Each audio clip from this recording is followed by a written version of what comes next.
Brandon Carter's day started like any other early busy, and with a thermos full of lukewarm coffee. As a delivery driver for Swift Route, a logistics company based in Chicago, Brandon had developed a rhythm. He knew the streets, the alleyways, the best times to avoid traffic, and which clients tipped in cash or smiles. That morning, rain drizzled steadily. The city shimmered in gray.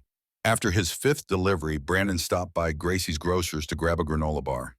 He was heading back to his van when he spotted her, a woman mid-30s soaked through struggling with overstuffed paper bags, one of which had torn and spilled produce onto the sidewalk.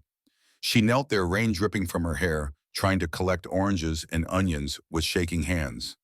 And she was crying. Brandon hesitated only a second. Then he jogged over, crouched beside her. "Let me help," he said gently. She looked up startled. Her eyes were red, her lips trembling. But she nodded. Between the two of them, they repacked the groceries and Brandon offered to carry them to her car. She shook her head.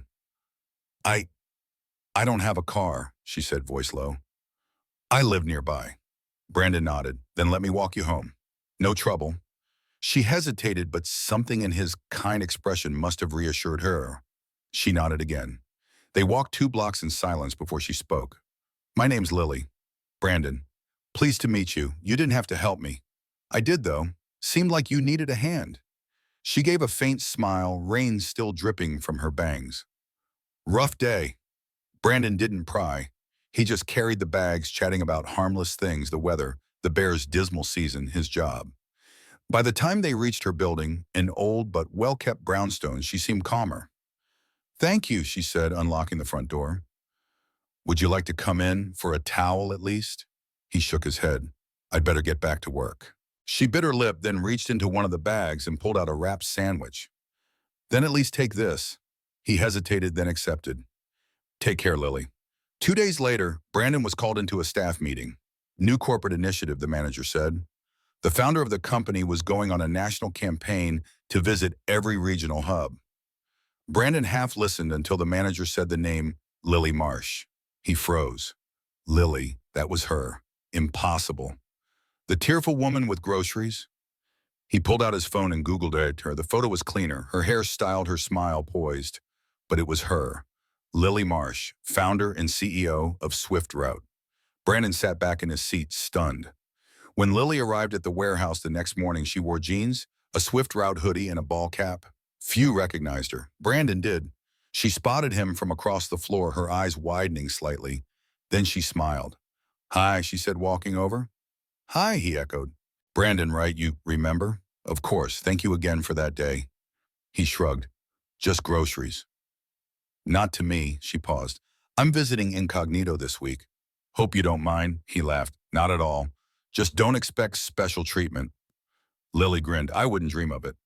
Lily spent the week shadowing drivers, loading vans, writing routes. Brandon became her unofficial guide.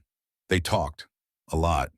She told him how she started the company in her garage, how her father had been a postal worker, how she'd cried that day not because of the groceries, but because her executive board had tried to force her out. "It felt like everything I built was slipping away," she admitted one night over diner coffee. And now Brandon asked. She looked out the window. "Now I remember why I built it in the first place." On her last day, Lily called Brandon into the office. "You've been honest, hardworking, and you showed me kindness when I needed it most. I want you to take a new position, regional training coordinator." He blinked. "Me? Yes, you get people, and I need people like that." Brandon hesitated. "What's the catch?" "No catch, just a bigger office and better coffee." He laughed, then shook her hand. "Deal." A year later, Brandon stood at a podium presenting at a company conference. In the front row, Lily Marsh clapped the loudest. She caught his eye, smiled and mouthed, "Thank you." He smiled back. Life had changed in the most unexpected way. But maybe he thought kindness had a way of finding its way home, even on a rainy Tuesday.